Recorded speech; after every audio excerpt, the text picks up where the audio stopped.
बिस्मिल्लाहिर्रहमानिर्रहीम। नूर वही YouTube channel के नाजरीन में से एक ने सवाल किया कि बाज़ औक़ात ऐसे ऐसे ख़यालात और वसवसे आते हैं कि जिसकी वजह से परेशानी लाहिक हो जाती है।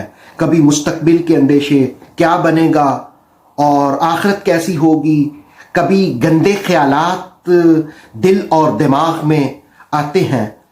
तो आइए हम जानते हैं कि वसवसे आते क्यों हैं, बुरे ख्यालात को दूर करने का इलाज क्या है और रसूल करीम अलैहिस्सलाम इनके बारे में क्या इरशाद फरमाते हैं।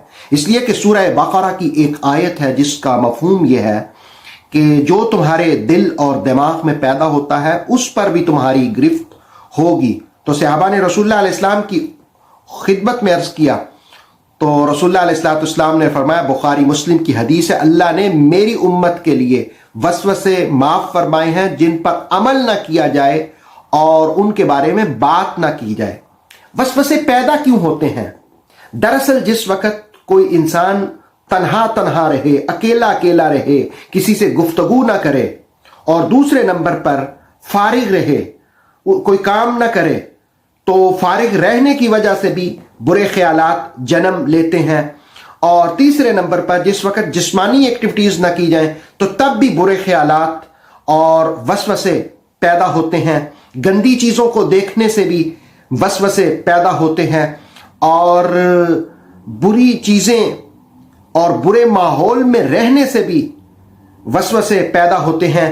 ये 4-5 वजूहात मैंने अर्ज की हैं कि जिसकी वजह से वसवसे पैदा होते हैं। फारिग रहने की वजह से और तन्हाई की वजह से, जिस्मानी काम न करने की वजह से, बुरी चीजें देखने की वजह से, बुरे माहौल में रहने की वजह से। अब आइए इनका इलाज क्या है। मुस्लिम शरीफ की एक हदीस है कि रसूल करीम अलैहिस्सलातु वस्सलाम की बारगाह में सहाबा में से कुछ लोग आए और उन्होंने भी इस किस्म की शिकायत की और उन्होंने कहा कि या रसूलल्लाह, हम अपने दिलों में, अपने सीनों में ऐसी बातें पाते हैं कि हम जुबान पर लाना उनको बहुत बुरा समझते हैं। तो रसूलुल्लाह अलैहिस्सलाम ने पूछा, औ कद वजदतुमुहुम, क्या वाकई तुम ऐसी बातें पाते हो? उन्होंने कहा हाँ। तो रसूल करीम अलैहिस्सलाम ने फरमाया, ज़ालिका सरीहुल ईमान, ये तो ईमान की अलामत है। एक और हदीस में रसूल करीम अलैहिस्सलाम ने इरशाद फरमाया कि जिस वक़्त किसी को वसवसे तंग करें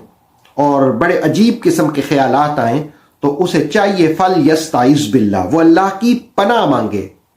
गोया पहला इलाज यह है वसवसों से और बुरे ख्यालात से बचने के लिए अल्लाह की पनाह मांगना। कुरान मजीद सूरह आराफ की भी 200 नंबर आयत है, उसमें भी है कि शैतान जिस वक़्त तुम्हें छुए, शैतान जिस वक़्त तुम्हें वर्गलाए, फस्ताइज़ बिल्लाह, अल्लाह की पनाह मांगो। आइए मैं एक और हदीस आपको सुनाता हूं। इस हदीस को सुनन नबी दाऊद ने रिवायत किया। इब्ने अब्बास रदी अल्लाह ताला अन्हु फरमाते हैं कि एक शख्स रसूल करीम अलैहिस्सलाम की खिदमत में आया और उसने कहा, या रसूलल्लाह, मैं अपने अंदर ऐसे ऐसे ख्याल पाता हूं कि मैं उनको जुबान पर लाऊं, इससे बेहतर है कि मैं जल करके कोयला हो जाऊं। अब आप खुद सोचें कि किस किस्म के घिनौने ख्यालात दिल की तख्ती पर और दिमाग की स्क्रीन पर पैदा होते हैं। उसने कहा मैं कोयला बन जाऊं। तो मुस्तफा करीम अलैहिस्सलाम ने फरमाया कि अल्हम्दुलिल्लाहिल्लज़ी रद्द अम्रुहु इलल वसवसा, अल्लाह का शुक्र है कि जिसने इन बातों को वसवसे तक रखा। यानी वो वसवसे और बुरे ख्यालात जो जुबान पर न आए और जिनको महसूस करके गुनाह के ख्यालात हों, इंसान लज्जत महसूस न करे, तो अल्लाह रब्बुल आलमीन ने उनको माफ फरमा दिया।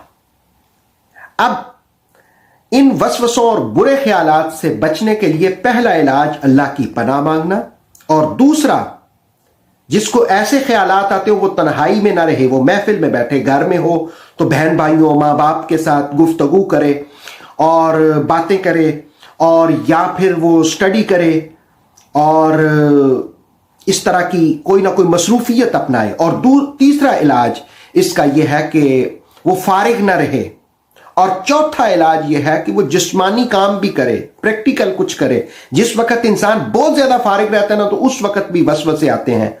تو چوتھا میں نے کہا کہ وہ پریکٹیکل کچھ کام کرے، جسمانی کام کرے، واک کرے صبح و شام، اور ایکسرسائز کرے۔ جس وقت ایکسرسائز کرے گا اور واک کرے گا تو یہ خیالات سے انسان محفوظ رہے گا۔ اور پھر اس کے ساتھ ساتھ اچھے لوگوں کی صحبت اختیار کریں، قرآن مجید پڑھیں، درود شریف پڑھیں اور دعا کریں۔ دعا تقدیر کو بھی بدل دیتی ہے، اس کی برکت سے برے خیالات اور یہ جو وسوسے آتے ہیں اللہ ان سے محفوظ رکھے گا۔ اتھینٹک اسلامک نالج کے لیے دیکھتے رہیے نور وحی YouTube channel. Please like, subscribe and share.